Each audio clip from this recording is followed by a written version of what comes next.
And then, if you want a social distance, what's a better way than walking 3,500 acres? Relax under the stars. The planetarium has what's that word? Updated. My brain goes away. Updated to right while the COVID was going on, and we wasn't opening the planetarium because it's a site, 107 seats, and it's kind of close quarters like this. So then we shut it down. It was already in the plans to update it. So now we're open halfway. We're about like 50 people to come in there now, and it's supposed to be the best in the northern hemisphere. And all that was from Germany. And remember, everything was shut down. Germany couldn't come over, the technicians couldn't come over, so it took over a year to do that. So get you a pass on the table, and you can come up and see our state-of-the-art, best planetarium. Right now, technology changes so fast, but it's excellent. It's really good. And, you've got to relax in the seats that lean back, and it's dark, and you might snore. This is the planetarium. My daughter got married in the planetarium, but couldn't take hardly any pictures because it was dark. But she didn't mind that. She wanted pictures outside. So that's what kind of you see. It's a really, really beautiful sky. I think this month is part of the sky called Orion. Orion's belt. Orion, he's got a shield and a belt and all that stuff. So changes quarterly. And that's the big star machine. I think that was the one before this. So you're going to come out of the planetarium and walk around and see all kinds of stuff around our gallery. Our gallery's being completely remodeled. A lot of people remember the bear, the totem pole, and all that stuff. It's not there anymore because it was on donation, and we give it back to the people that donated it. And so this is a picture before all the restoration went on. It was Christmas time, of course. We got the bear, got a cape on and a hat and stuff. So we're going to go down where you go down. This is our new, I had it on yesterday. I'm wearing it. It was handmade. It was hand designed. Everything in the park is designed by the exhibits team there. So this is a tree probably about 10 foot tall. It's got all the animals in the park on it, except who? Do you know? John? Snakes. No, there's a snake there somewhere. Is there? Maybe. Jamie the fox. It's not there. Ain't that terrible? I mean, Jamie's a fox. So it's a really, really beautiful, and it's kind of titanium metal in there. It's really pretty. And we got shirts for sale and got that stuff on it. So that's our 50th year. There's our bear that we've had downstairs behind the closed doors for as long as I can remember. And my little grandson, I know, because he wanted to ride it all the time, and I wouldn't let him because it's really foam. So we put that out there, and the new sign was made, and everybody thinks they're going to ride it. And everybody calls it Barney because we had a bear named Barney back in the 80s, and he died, I think, in 90. So that's not Barney. Barney's buried in our park cemetery that nobody knows where it's at because we don't tell. I mean, why would you tell? Just only certain people get to attend the burials of the animals there. Everything that dies there, turtles, frogs, anything that dies there, we preserve it, and then if it's winter time, we dig a hole in the springtime and bury everything. Wolves are been buried there, deer and full antlers. Yeah, we just, everybody says, well, can I take his antlers off? I said, no. No, that's his antlers. Don't bury him without his antlers. So we're going to go, I think, around the gallery right now, and we're coming to the flowers in our region. It just describes our region to a T at Upper East Tennessee. All the flowers that you see blooming, you can turn those flowers around and see what the flowers are. And we kind of walk around to see dirt, worms, fabulous fungus. It tells you what all that stuff is. Leaf litter, what it does, because of leaf litter makes soil, and if you rake it all up, you don't have any soil, then you have erosion. So, yeah, you have stages of earth, and it's not called dirt. Dirt's stuff, just particles flying. But soil is what's made. It's active living. Soil's living, dirt's not living. So we're going to go around to critters and bats and ground squirrels and tells you the difference. And there's a possum right there. I love possums. Somebody just asked me about a skull of a possum, and she said, but it had big fangs. I said, oh, possums have big fangs. They smile at you and grin, and they're going to say, oh, I'm not going to wrestle with that thing. It's got teeth this big. So we explained that. We explained birds. We had a big nest years ago with all kinds of eggs, and they were real eggs. So I think they took those off display and made replicas of those because they were on loan. So it tells whoever who's that, and you push a button, and the bird will sing and tell you about the bird. So that's the newest thing.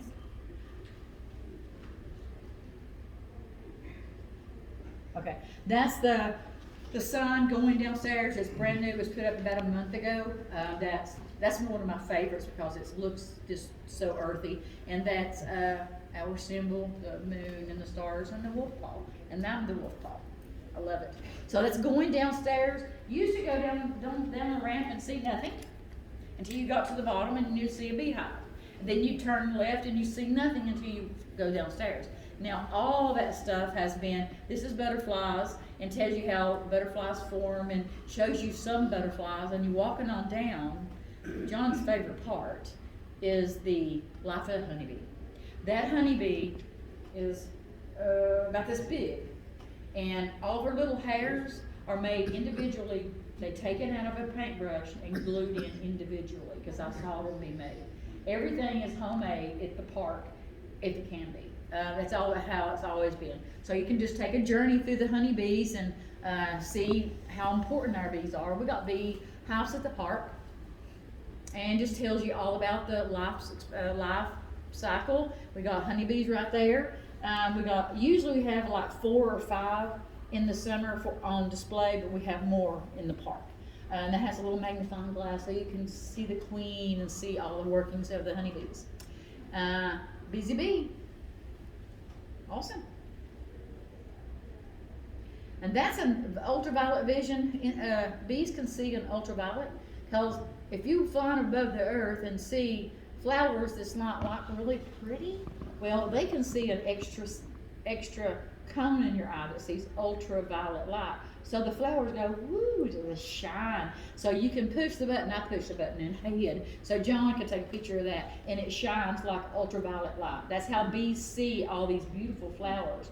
And some flowers don't have a lot of ultraviolet light because they're not bee pollinated. Some other critter pollinates, like, Japanese beetle.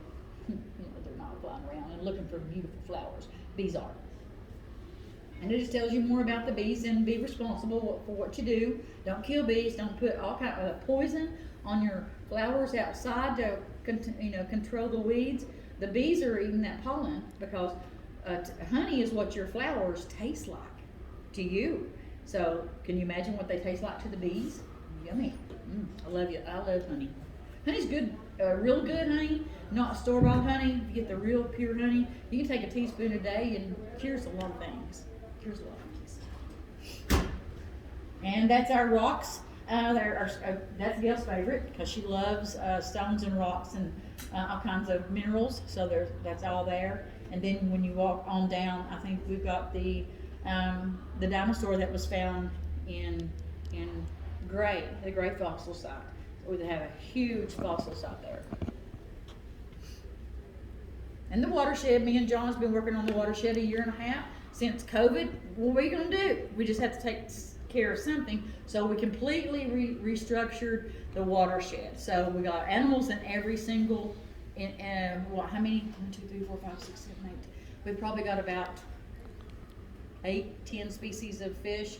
We've got two largemouth bass, a bunch of bluegill, gambusia. We have snapping turtle, a musk turtle, Spiny soft and shell. a spiny soft shell turtle, all kinds of stuff. Crawdad exhibit coming soon. Exhibit. And then have babies. So if anything can have babies, you're good. Your habitat's right for babies. So animal habitats. We're going to walk out the bottom door now. We're going to go right. So if you want to go visit everything, we're going to go to the animals and the herpetarium. We're going to go on the trail in a minute. Bobcats. That's one of my favorite pictures of the bobcat in the world. Ken Childress took that picture. That's Duncan. He's from Duncan, South Carolina. And no claws on the front because that's how he came. He climbed the tree every single day. Nobody could find him, and I thought, we'll look at the tree. We had 2 bobcats. That's all they did was hang out in trees. So there you go. That's our 3 bobcats about 5 years ago. We've only got one left, and that's Kirby, and he's 19 years old. He's an old man. And people say, well, you don't have bobcats. I don't see him. I said, well, you're looking at the wrong time. And he's old. You know, why would you be laying outside in 10-degree weather if you're 19 years old and you can have a warm, nice, cozy habitat? So he comes out when John comes because he loves John because John feeds him special things. Turtles. I built that years ago when I first started because I had 3 turtles inside the herpetarium. I said, oh, I'm so tired of cleaning these turtles. Turtles are dirty. They have salmonella. They poop all the time. They poop all the time. And they clog up your filters. You have to change their water daily. And I said, oh gosh. So I went and visited all the other herpetariums and turtles outside. So I designed a pond, and they stay outside 24/7, all the time. So they hibernate and do all the stuff turtles do. Makes them healthier. And sometimes in the summer you can see them stacked up, and their arms and all this stuff because they're killing the bacteria. Because they stay in the water, they're killing the bacteria that's by the sun that grows on their shell. Plus, they're getting all the warmth to digest. White-tailed deer, that is. Cotton, she's so sweet. She's been raised in the house with dogs and eating goat food and Cheerios. Not a perfect life for a deer. She got confiscated by the TWRA because it's illegal, and she was brought to us at 2 years old. So she's grown a little bit now. She's very, very, very friendly, and we think some people like to feed everything, but that's not good because she was probably fed and had a vet visit because she was sick. She was very, very sick. So we think that somebody fed her. We've already lost an otter like that. They fed him grapes. Grapes are deadly to carnivores. So we had a young otter, 2 years old, to die because someone fed him grapes. And that's just a deer parking lot. A parking lot deer, sorry. A parking lot deer, they walk all over the place. They're everywhere.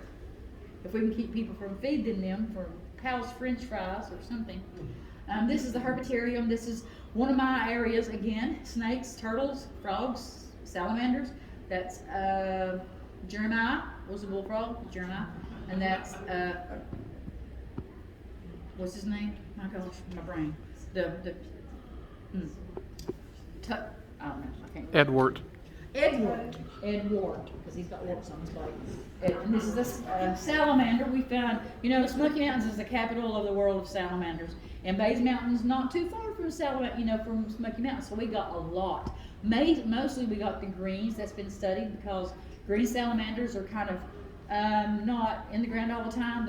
They move through the forest like 1 or 2 feet off the ground, so they move this way, not in the ground. Copperhead, we have lots of copperheads. That's our native snake. That's probably a note rope, if everybody calls them, but they have a meeting, or they wouldn't be here. So we have a lot of them, but they just like to lay in ambush. And we do have, this is Bull the black snake. He's been there since 1995. Think about that. He's an old man, and he's 7 foot, just about 7 foot tall or long. Yes, that's her. And she wants to bring him here, and I said, well, he might frighten more people than he would, but we'd all like him because he's a big guy. He's a big body snake. Most black snakes don't get that big in the wild though, but he's been protected. Oh, there's our red fox. Why ain't he red? Anybody know why he's not red like a regular orange fox? Not his age, unless you need to read that. Okay, that's your homework.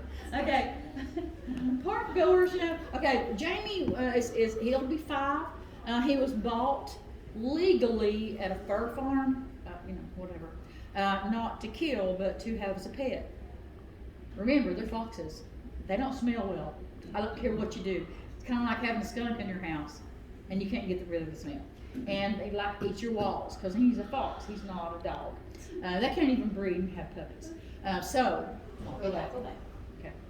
He's a cross phase. Phase means colors in animals, like dark skin or light skin, same thing. So he has 3 colors, and they're very, very rare in the wild, but they do happen because, you know, stuff happens. People have different color hair, people have white hair, black hair, red hair, but he has got, his genetics was played with so much in captivity that they can sell them for more. They can buy $500 or $600 instead of $400 for a red phase red fox. So he was, got, I think, what, 2 or 3 weeks, and they figured out we don't want a fox. And then they was sold to somebody else, which is illegal. You can't do that. So he hopped around 3 or 4 places, and they don't want him, and he ended up in a kill shelter.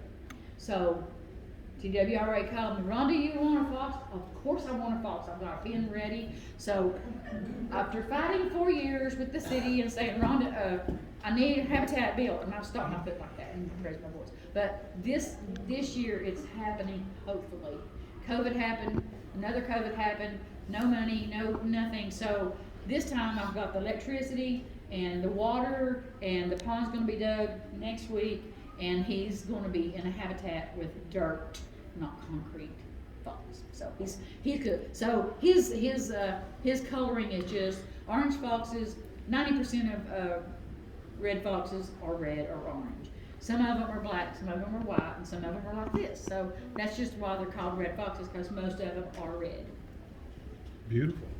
Oh, he's so beautiful. He's a big ball right now because he's just in winter mode, and he's just like a big ball of fur. This is the Raptor Center. We have hawks, owls, kestrel, a little screech owl. That looks like maybe Gus or something, and that's on the endangered list. I think that Threatened in our state. threatened in our state is barn owls, and that's where they're switching their focus from bald eagles, which is really boomed. It's not even threatened anymore, and not even endangered. So we're working. They're going to work on that now. I heard in the program they're moving most of it from Dollywood to another place, Kodiak, Tennessee, to work on this so they can get back. Because eagles have rebounded, and eagles don't need really our help anymore. These guys do. And we have one at the park. Artec is his name, and my thing is wolves. This is my thing. Gail's helped me raise every single pack that we've brought to the mountain. We even went and got them twice. So little teeny babies, about 3 pounds, we bring them back, and we raise them here at the park till 4 months old, and then we turn them loose with the big guys. So that's this Tanasi, and this is, this was our pack when I made this show, but these, let me see, 1, 2, 3, 4, all of these wolves have passed. Tomorrow with the wolf program, somebody sent me still around. an update. Oh yeah, Natar's up there. Oh, Natar's be 15 in April. Oldest wolf ever to live on Base Mountain. And my mother named her, our mother named her. So every time we see her, we think, oh, my mama. So I'll have an updated list tomorrow of our pack. We have 8. And this is Tanasi. I mean, anybody know what Tanasi means? Tanasi. John? Tennessee. Tennessee River, Tennessee. Well, you know, they don't say it Tennessee, you know, like we do country like, but they say a guttural language. It's Cherokee for Tennessee River. So the reason he's named Tennessee, when we went and got him, all his four pack members had little ribbons around their neck and wool because they were identical. They were all 4 little black little wolves. So they had each a color on, and guess what his color was? Orange. So he already named himself before I got there. So he's awesome. He was like 2 here, and he lived till about 12 years old. And this is Ayana. Gail donated the money to get her, sponsor her, and she named her. It's Eternal Blossom. So that's Ayana. She has since passed. Some more wolves. I think it's Waya. Beautiful wolves. I do smile, you know. This is Natar. Is probably a 2-year-old. A one, probably just about 2. Same age as Tanasi. Their brother, and she's the one still living. She's been through arthritis in her back. She has really bad arthritis in her back, and she's recovered from her torn ACL 3 years ago. Remember, you can't can't surgery a wolf and put it in a cage that they can't run and jump and do anything, because wolves are not like that. You just have to understand, wolves don't do that. So we had to do the best we could, put her by herself, let her recover with her brother Tanasi, and she's running now, and she's on medication twice a day. She has 5 pills in the morning, 5 pills in the afternoon, and fed deer, Filet mignon. filet mignon. Sometimes we give her filet mignon. Well, all of our wolves have a perfect habitat and perfect food. That is Kiva. He is a puffiest wolf we have ever had. We always called him porcupine wolf because his hair always was thick, even in the summer, and stood out. And he's really beautiful. He was alpha for about 2 or 3 years. And this is our 4 puppy pack. This is a 2014 pack. The black one right there, she's now a lot of gray. Her name is Dakota, and she is the alpha girl. She was the alpha, took over alphaship during Wilderness Wildlife Week 2015. She was 8 months old. And I thought, oh, Natar, the alpha, is going to beat her up, because that's not allowed. You don't do that, because girls don't come in season until they're about 2 years old. Well, she didn't read the book, She didn't pay attention. So her Tanasi was the alpha at that time. So I come home, I thought, I'm going to have a dead wolf to deal with and all this stuff. But she's just been taken over ever since. And now Natara's just about 15 years old. Says, I have to get over that. I'm so tired. So this is another puppy. This is the same puppy. This is Unali. Well, his real name is Unali. So this is a 2-week span. So he's very marked. He's awesomely gorgeous, and he has the only wolf that's ever lived at Mays Mountain Park has a book about him, and it's called Unali's Unexpected Adventure. He gets out of the wolf pen and goes around and visits all the animals and walks around the lake and comes back and tells all the stories. So yeah, it's a really pretty cool book. This is the 2014 pack. That's the same one 2 months later. That little tiny puppies grow really, really fast. From 3 weeks old to 4 months old, they grow 60 pounds. So they grow fast because they eat a lot. You've ever heard, the wolves eat a lot? They do, especially puppies. They eat every 4 hours and eat a lot.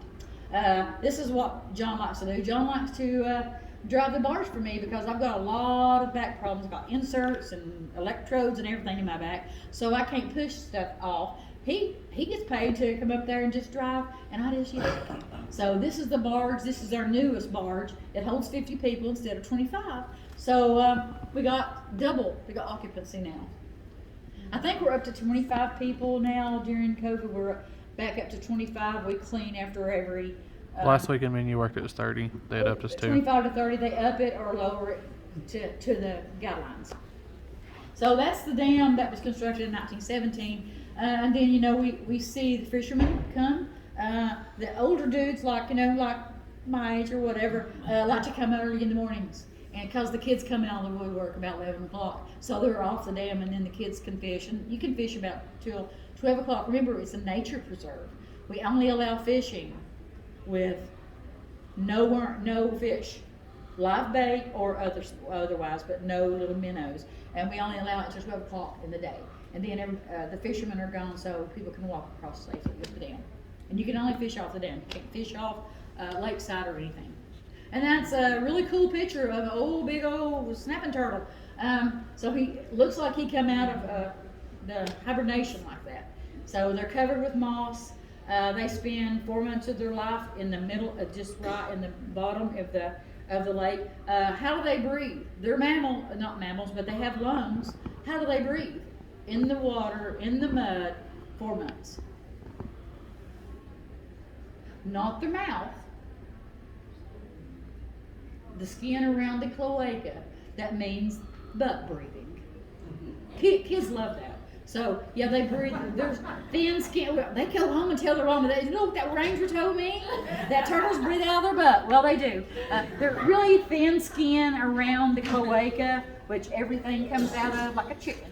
It's thin skin, so they respirate through that. They don't breathe, but they slow down everything, and air passes from the air. There's air in the water, there's oxygen in the water, and it goes right you go. So something you didn't know.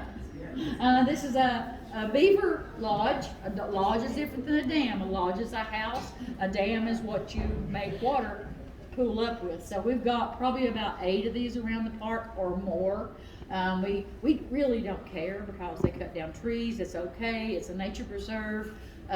They make more water for other habitats like snakes or salamanders, spring peepers, all that stuff. So we don't mind. Sometimes we just have to walk around the water or through the water, right? Sometimes we have to move the trail because the beaver said, I want this trail. And there's not a thing you can do about it because if you tear down their house, what do they do the next day? Have it built back. So we don't fight with the beavers, we just move the trails. And this is a beautiful, this is where a lot of girls have babies around the lakeside, and if you go to the bars, this is way out, so you're not going to see this from the trail unless you walk to the water. But this is mostly what you see on the barge ride, mamas and babies and suckling babies. So this happens till about June, and then 1st of August when the babies are running around and don't need the protection of the tall grasses. Well, they love to fish, and sometimes you can see these guys swoop down, get a big old catfish or get a bass, and eat it right on the bank. So we see all kinds of things. That's a great blue heron, and if you have a pond and a great blue heron, you better cover that pond because your heron's going to eat all the fish probably within a week, and yeah, because they love fish. You know, it's easy. Oh my gosh, it's like fast food. There you go. You don't have to try for it. This is just what you see around the lake. There's a northern water snake. Mostly that's what we see: northern water snakes and black snakes. And we do see pairing little ducks and little babies all over in the springtime and the first of the summer. We have probably 5 or 6 flocks. We got grebes. We got mallards, which mallards are large ducks. And we have wood ducks. I can't remember all the ducks we have. We have all kinds of ducks. And they have little babies. Remember, they have like 22, 25 babies, and the eggs, and they all babies, and then the babies go less a little bit because, the chain of life, the food chain. Everybody has to be fed. This is a dam in high. A lot of water is flowing off the dam, and that was good during the Kingsport era that they wanted some water. So can you imagine moving to a city and they boast fresh water off the lake? Not spring water because there's no springs on the mountain because, it's a bowl. So we have water, rain, and then underground spring, and then they run to the lake. And about 2 days later, there's no water coming down the overflow. And this is just pictures of the frozen dam. I think that's just, this was kind of like last week too. The waterfall was so pretty. And that's just across the road from, if you stand on the dam and turn towards the road, there's a trail down through there, and there's a little bridge and bridges and a really pretty Dublin branch.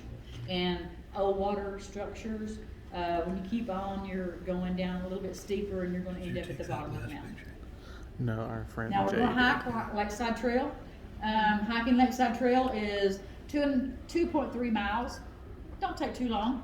And that's the most less highest point in the park, so it's kind of easy. It's easy rated easy.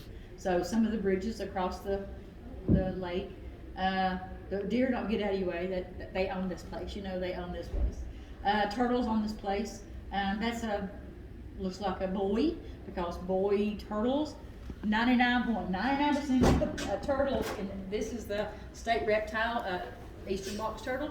The boys have orange eyes or red, really bright, and they have a plastron, the bottom shell that kind of caves in that aids in mating, and they have a bigger tail. Girls are exactly opposite. They have dark, muddy eyes, and they have a flat belly because they don't need it to the mating, and they have a little teeny tail. The only thing they do out of the cloaca is use the bathroom and have babies, have eggs. So they dig their eggs blindly because they don't dig and then move up in the hole. They dig the hole with their back back legs with a lot of claws, and then deposit their eggs and cover it up and move on and make 3 or 4 more nests. In case the raccoons see them do that, the raccoon's going to eat all those eggs, and then maybe she has some more over here that's going to age to maturity. A little baby box turtle is about as big as a quarter. So cute, so cute. I love turtles. That's one of my things. And this is beaver damage, that what you would say if it was at your house, but this is a beaver cut tree that looks like a pencil, or sometimes they just leave it like that. I don't care. They're just using it either to cut down a tree and eat all the bark off and can't be them all, or just to kind of wear their teeth in because they're rodents and their teeth never stop growing. Because if they didn't wear off their teeth could grow into their skull and their chin. It's Gail's favorite animal. She loves praying mantises, and that's one of the volunteers that I've had since she was 8 years old. Now she's grown and given me pictures. But just beautiful, a lot of ferns. We have a trail called Fern Trail. It's beautiful. It's benches throughout the park, and they're memorial benches. This is like midsummer, because they lose their antlers in February or March. Ours do in March because they're weird. But peeking around the tree like, Jay, what are you doing? So that's a spike right now. So it might grow into a 4-corner, but this is Fang. Our resident rattlesnake has since passed, but he was like 25, 26? He would have been 26 that year. 26 years old. Rattlesnakes and snakes live up to 25 to 30 years. It's according on the species, but rattlesnakes live a long time. And black snakes, if they're in a secluded place that they can't get run over by cars, they can't get eaten by coyotes, or people run over them. So they live a long time if they're fed exactly what they need: water, medicine. If you give me and Johnson back to the room and give snakes a bath twice since we've been here, because the black snakes, she said, Rhonda, I really don't want to go to Wilderness Wildlife with this. I need to shed, because she told me with her blue eyes. But we brought her anyway. So, and then Gail had her out because she's been drinking. You need drinking so you can shed your skin. So Gail had her out, and she threw up all the water that she had in her belly that she had drunk to aid her in shedding. So we took her back to the room and gave her a bath, and so she shed today. This is heading up. This was the end of the park back in 1965. And then we acquired 2,000 more acres, because the original park was just the watershed, 1,300 acres. So that orange gate, that was public land. Public people that just lived up in the mountain. So we bought the rest of that, so it's still there in the park. This is the fire tower that you see about halfway up. It's a 12-foot water fire tower, and its real name is Garden Mountain Fire Tower. Everybody calls it Bays Mountain Fire Tower because it's tall and it's prominent and everybody goes up in there. But the real Bays Mountain Lookout Tower is on the other edge to see Sullivan County. This oversees Gate City, Hawkins County, in the Holston Valley. And this is what the fire tower looks like. Built by the CCC, 1937, and it has not a window in it left. Of course, people happen. And then we had a cabin for the fire tower, and people happen too, and tore the door off, tore this off, and tore that off. So it's safety. They just had to haul it out of the park. We've done 2 buildings that way. It's gone, but you can still see the footprint of it. And this is just walking on the trail. Beautiful up there. Tells you about invasive plants. We don't have many, but we try to control them. We don't have any kudzu. Where's wood? We don't have any kudzu because we try to keep that out of the park, because it grows a foot a day if it wants to. Moonlight bards. This is one of my favorite things to do because it's like 7:30 when we start, and then we start in the daylight and we come out in the dark, and it's really pretty cool. That's when you see the beavers active and slapping their tails and eating and run. It's just awesome. And bats, like we see bats. I got a little bat meter that you can turn on and hear the echolocation. It picks up that, and as soon as they catch that mosquito, the sound stops. It's pretty cool. So that's the new dog. No, it's okay. That's the new dock that was built like 4 years ago. We used to pull up the other barge and just ram it into the bank. That's how you stopped. That's how you stopped. And then you hooked it up on chains. So, we needed a dock. We needed a dock. So it's a beautiful dock, especially at night because it's lit. And that's just taken off. And this is right in summer because all the water lilies. The water lilies don't appear on the lake until about late May, early June. And then they die off in like October, 1st of November. Then they come back again. Beautiful sunset. Star watch. We've not had a star watch 2 years, I guess. This is working on the 3rd year. Hopefully it'll come back in April. It's according on, COVID. Everything's COVID. So everything's dependent on COVID, because it's outside. Go back. One more. Go back. It's outside at the observatory, and everybody stands around there, and they pull out the big telescope. I think they pull it out on that pad, and they has little steps, and everybody can see all the stars, and they're pulling out stars and constellations. So hopefully that'll come back this year because it's outside, and they just have to, just clean it off every time people come up and look at it. And we have Star Watch in the middle of the summer on the dam, so you can see the sun with a special lens and see sunspots and sun explosions and stuff. So that's the big, that's pretty cool that you can watch. You can see planets and everything so far. So that's it at night because we only operate that at night because you can't see the stars unless you're at night. And then it's lit, and that's beautiful picture from Jay. And then the end. Yeah, I'm just going down the mountain in my other car. So Jay was following me and said, take a picture. So that's you going home. That's the whole complete, just about all the park in a snap. There are 40 minutes, 35 minutes that you can see, and 3 or 4 or 5 people give me all these pictures. So I said, I need the picture of this, I need a picture of that, I need a picture of this, so I can make that so y'all can come to the park and not even have to go home. Don't have to go up there. So it's a pretty cool program. I like the program, so I like to see the park. Anybody have any questions about the park? It's about 85 miles from here. Yeah. Yes. How close are you to being a dark sky location? Well, pretty good, but of course we do have some lot damage from Kingsport, and mostly not in Junction City because Kingsport's behind you, 2 miles behind you, mountains, because the Sentinel Point is the end of the mountain, and the telescope's probably about 1.75 miles from all the light damage. So we get pretty good dark.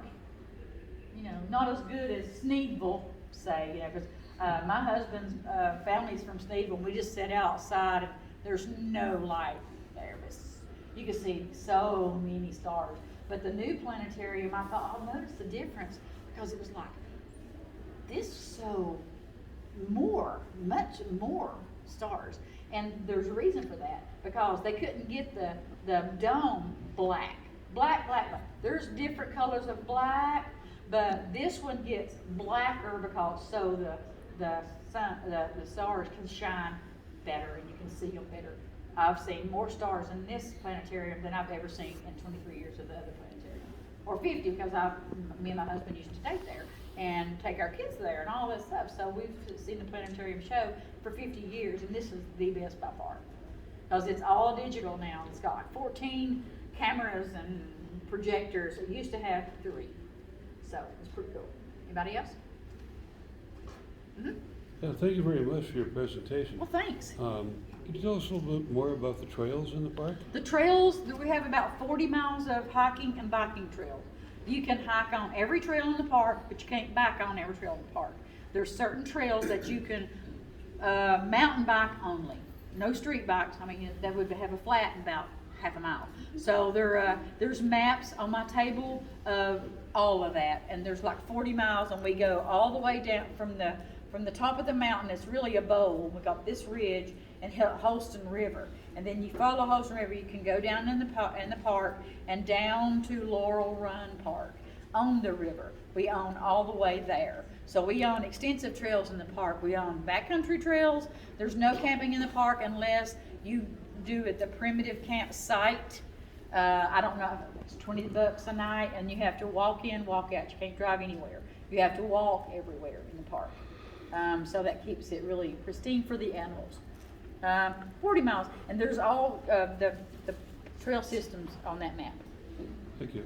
And there's some of them single path, just room from enough for me to get, and some of them old roads by the U.S. Forest Service. The CCC built those roads, and we still use those roads. Bicycles use that roads, so you can hike anywhere you want to. Some of them are kind of easy, and some of them are not easy. The highest point in the park is Cherry Knob. The steepest point and the highest point in the park is Cherry Knobs. Cherry Knobs is really high, steep little hills. We call them knobs in Tennessee. But then the easiest to get to is the Fire Tower, but the steepest trail in the park is the Cherry Knobs. So be ready if you go over Cherry Knobs. It's kind of like four-wheel driving. Because it's not easy, especially in the fall, because there's leaf litter this thick on the ground. So it's really beautiful any time of the year, especially when it snows. It's absolutely gorgeous. Anybody? Thanks, guys. Appreciate it.